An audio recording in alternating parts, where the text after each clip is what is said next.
Bien-aimés, aujourd'hui est un jour important. Ce dimanche s'appelle le Dimanche des Rameaux. Hosanna signifie louer Dieu. C'est lui rendre grâce. Savez-vous ce qui s'est passé ce jour-là? Jésus-Christ est monté sur un âne et est venu en procession alors qu'il descendait du mont des Oliviers pour aller à Jérusalem. Tous ses disciples et le peuple tenaient des branches de palmier dans leurs mains et le louaient en disant « Béni soit celui qui vient au nom du Seigneur, Hosanna dans les lieux très hauts ». Ils chantaient et le louaient, une grande joie régnait dans l'air. Ils emmenaient Jésus dans une grande procession. Toute la ville de Jérusalem en fut témoin, c'était un temps de fête. Les gens venus d'autres endroits assistaient aussi à cela, se demandant « Qui est cet homme ?» C'est Jésus-Christ. Ce qui est particulier chez lui, c'est qu'il a une grande puissance et qu'il est un prophète. Certains disaient cela, d'autres disaient « Dieu lui-même est descendu sous la forme d'un homme ». Comment peuvent-ils dire cela? Parce qu'il rend la vue aux aveugles et fait marcher les boiteux. Vraiment? Les yeux de tous s'écarquillèrent en entendant cela. Serait-il le Messie? Serait-il le Messie qui nous délivrerait? C'est ce que beaucoup disent. Tous le regardaient avec admiration. Alors que tous le louaient, nous voyons cela dans Matthieu 21, 9. En même temps, regardez le visage de Jésus. Nous voyons cela dans Luc 19, 40. Il est écrit que Jésus pleura en regardant la ville. Tous étaient heureux et se réjouissaient à son sujet. Mais Jésus, lui, n'était pas heureux. Il ne s'est pas senti fier non plus, en pensant « Tout le monde me loue et ils veulent faire de moi un roi ». Il n'a pas apprécié cela. Au contraire, il regarda la ville de Jérusalem et pleura. Pourquoi? Il était préoccupé par les millions d'âmes qui s'y trouvaient. Oh, cette ville va connaître une destruction. Ils ont négligé leur sauveur. Ils ont rejeté le salut qui était venu les chercher. Alors, il va y avoir un jugement. Il va y avoir une rivière de sang qui coulera dans les rues de Jérusalem. Ce sera une grande destruction. Comme Jésus le savait, il pleura.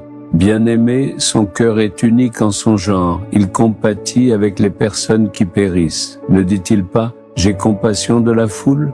Nous aussi, nous célébrons cela comme une fête avec joie. Pourtant, nous avons besoin d'un cœur et de regards comme ceux de Jésus. Regardez les gens de notre nation et ceux qui nous entourent. Il y a ceux qui ne sont pas sauvés et ceux qui ont rejeté le salut. Le jour du jugement approche. S'ils restent non sauvés lorsque Jésus reviendra, s'ils demeurent dans le péché, n'iront-ils pas dans le feu de l'enfer?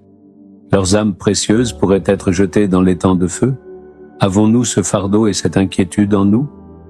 Le cœur de Jésus était touché par cela. Oh, ces gens vont connaître une grande destruction. Pourquoi ne le savent-ils pas? Il a versé des larmes en y pensant.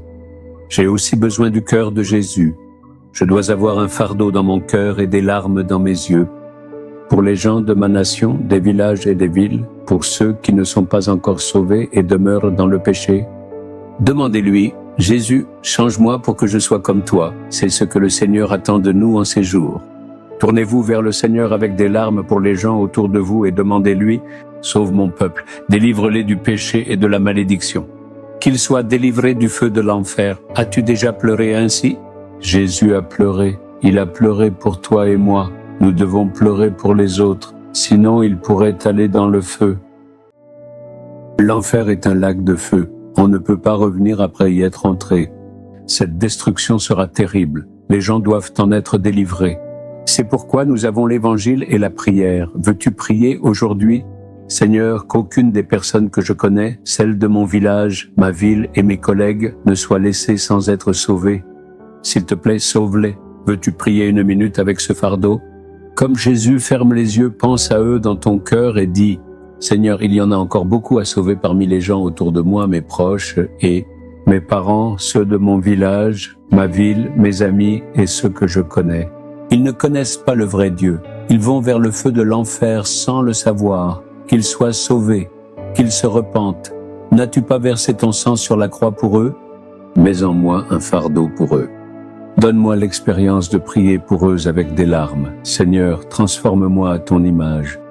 Tu écoutes attentivement ma prière. Je crois que des multitudes seront sauvées par moi. À tous ceux pour qui je prie, révèle-toi à eux. Sauve-les et permets-leur de voir la bénédiction du ciel. Je prie au nom de Jésus. Amen. Amen.